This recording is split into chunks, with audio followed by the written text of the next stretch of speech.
5 of the worst invasive species from the US. Really interested to see what American animals are spreading to other countries. Before we do get into this, I appreciate if you guys can that subscribe button. Let's just straight to check out some animals.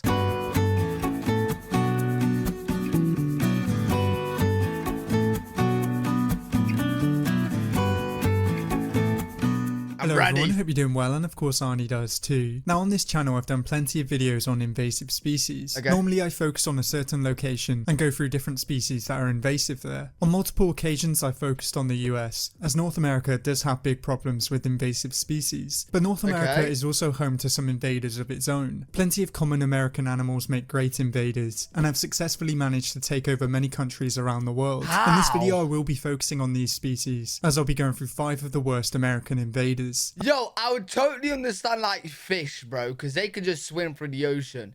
But how are these dudes getting over there? You know what I mean? What, they go on boats? And we'll start off with one of the most notorious invasive species, the red-eared slider. Now one of the things that makes this turtle such a successful invader is the fact that it's just so popular. It's the most popular pet turtle in the US, and is the most commonly traded turtle in the world. In the wild, this turtle is native to the southern US and also northern Mexico. But as it's such a successful invader, it can now be found in many parts of the US where it isn't native. This turtle got its name because of the red mark behind their eyes, but they are often confused with painted turtles. These two turtles look very similar to each other, but the painted turtles have a flatter carapace. These turtles show a preference for slow-moving water, such as sluggish rivers and lakes. In these areas, they can often be seen in groups, and tend to bask with each other at the edge of rivers. One of the things that makes these turtles such great invaders is the fact that they have such a varied diet. They feast on a variety of vegetation, as well as aquatic invertebrates, fish, amphibians, and even in some rare instances, birds. This wide diet means that they can... Yo, how is the turtle catching the bird, bro?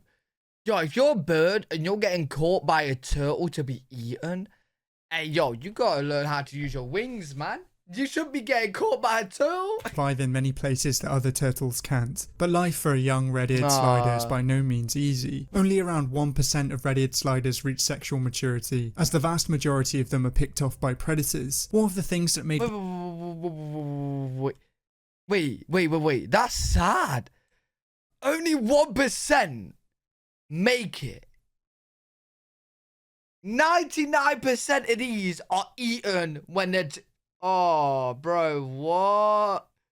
Yo! Life for a young red-eared slider is by no means easy. Only around 1% of red-eared sliders reach sexual maturity, as the vast majority of them are picked off by predators. One of the things that made these turtles such popular pets was the fact that the Teenage Mutant Ninja Turtles were revealed to be red-eared sliders. Oh, really? This led to many kids wanting some red-eared sliders of their own, and this had major negative effects for non-native ecosystems. As these turtles can live up to 70 years, many people decide that they don't want their red-eared sliders anymore and release them into the wild. These released turtles soon create breeding populations and then become invasive. In Australia, breeding populations have been found in New South Wales and Queensland, and this is bad news for the native turtle species. The red-eared sliders mature more quickly, grow larger, and produce more offspring than the native turtles, and they are also known to bully the native species. As these turtles are also plant eaters, they can have negative impacts on the native aquatic species, and as they have such a wide diet, they are also known to feed on rare species of frogs. The Queensland government... Wait, that's an actual frog?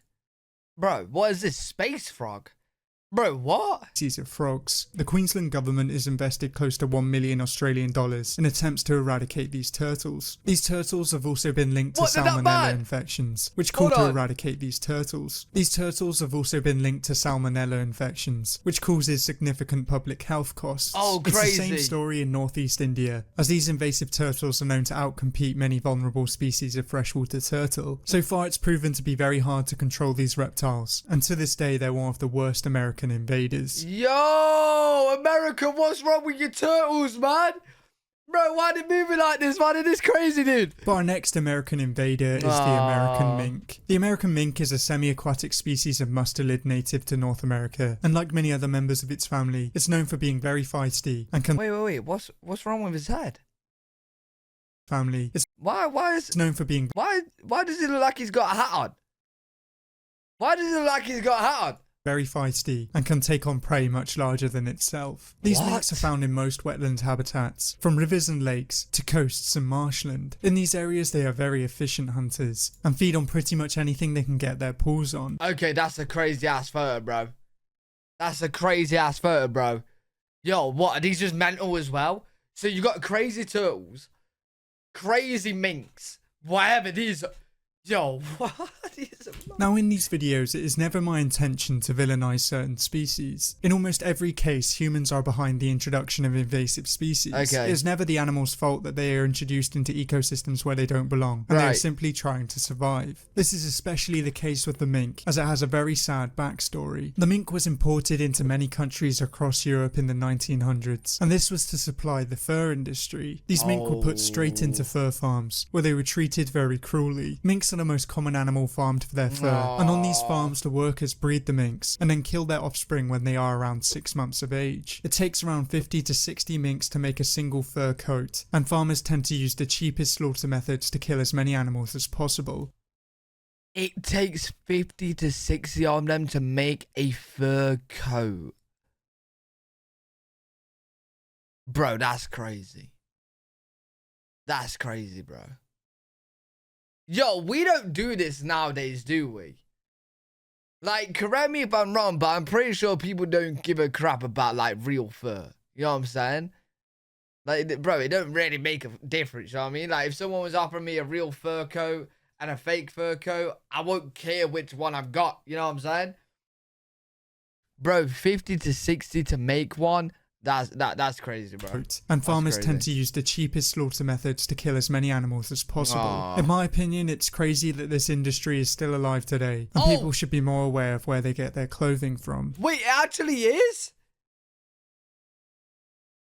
No, that's actually sad, bro. That's actually sad, bro. Just to make a coat. Bro, I'm saying this, but then, like, if you actually think about it, like, how much chicken we eat and meat we eat. And we're killing it, you know what I mean? Bro, crazy, dude. Crazy, crazy, crazy, crazy. We need better alternate methods, dude. Or better alternate things. Like, when it comes to food, we need to make replicas that's, like, just as good. Because meat is too good. You know what I'm saying? And this, man, just get fake, dude. Like, what, bro, what?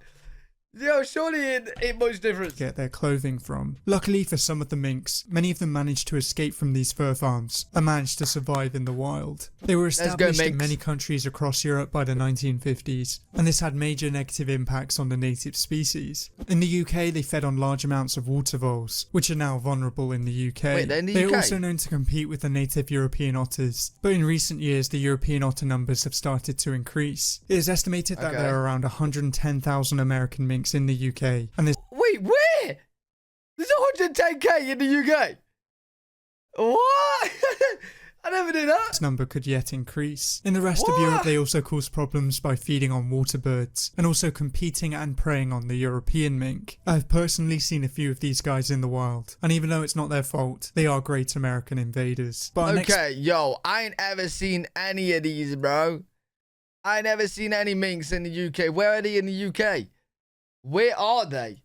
But our next species is the signal crayfish. Now this crayfish has to be one of the most infamous invasive species around the world because of its ability to easily take over freshwater ecosystems. Now this crayfish is native to the slow flowing freshwater environments west of the Rocky Mountains. In these areas they are unfussy omnivores, feeding on pretty much anything they can find. Young crayfish tend to feed on invertebrates, whereas the adults show a preference for plant matter. On this diet they can reach a maximum size of around 20 centimeters, which is a pretty impressive size for a freshwater crustacean. Now if you live in certain parts of Europe or Japan, you'll know just how much of a menace this crayfish can be. Here in the UK they have all but taken over the freshwater ecosystems and can be found in pretty much every river. In many parts of Europe the signal crayfish was imported from North America to supply crayfish farms. The crayfish plague had ravaged native crayfish populations and many farms were losing money. The signal crayfish was seen as an attractive commercial species and could be exported to the lucrative Scandinavian market. Unfortunately Ultimately, these signal crayfish were a carrier of the plague itself and passed it on to more of the native species. In the UK, they have had a massive negative impact on the native white-clawed crayfish and also have negative impacts on native fish and frogs. They not only feed on them directly, but also feed on their eggs. If this wasn't enough, they also have a significant environmental impact, as they like to burrow deep into riverbanks, which weakens the bank's integrity and leads to soil erosion.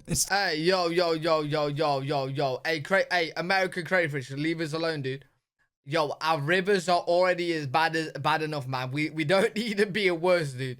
Yo, come on. Thought that this species has caused millions of pounds of damages to this day, and it doesn't look like it's going anywhere soon. What? But our next American invader is the raccoon. Now, I have featured the raccoon many times on this channel before, mainly due down to the fact that they are such interesting creatures. They are far more intelligent than they may seem, and they have some pretty impressive tools. As I've been through many times before, raccoons have very special hands. These are ultra sensitive and help them find prey in aquatic environments and also break into people's homes. In fact, in many other languages, they are named because of their hands, and their hands really do make them unique. Although the marks on their face make them look like thieves, these marks actually help them see clearly. The black fur works just like black stickers on athletes, as the dark colour absorbs incoming light, and this reduces glare that would otherwise bounce into their eyes. Oh, now, is that why? don't have the best.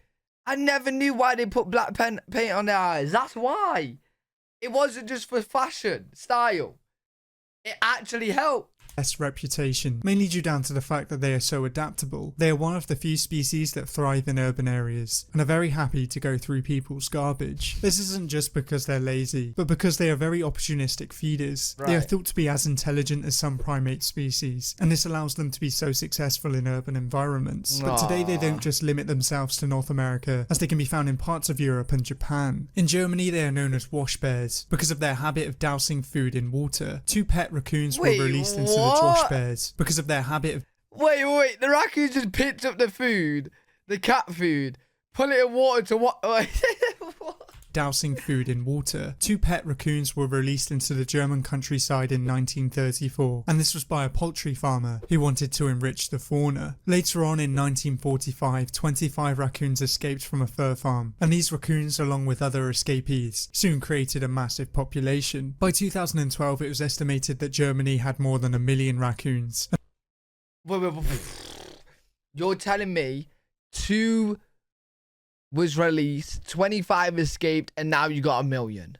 Bro, that's crazy. That is crazy. Today, it's thought that there are even more. In Japan, up to 1,500 raccoons were imported as pets each year after the success of the anime series Rascal the Raccoon. Many of these pets escaped or were released and can now be found in 42 of the 47 prefectures. It's thought that these raccoons cause at least 30 million yen of agricultural damage on Hokkaido alone. As well as agricultural damage, they also compete with native species, such as the raccoon dog. As they're so cunning and adaptable damage, they also compete with native species, such as the What is Japanese raccoon dog? Raccoon dog. As they're so cunning and adaptable, it may be impossible to get rid of them. So to this day, they are one of the most successful mammalian invaders. But our final species is the... Yo, I actually really like raccoons. I don't know if I want them running around the UK, bro.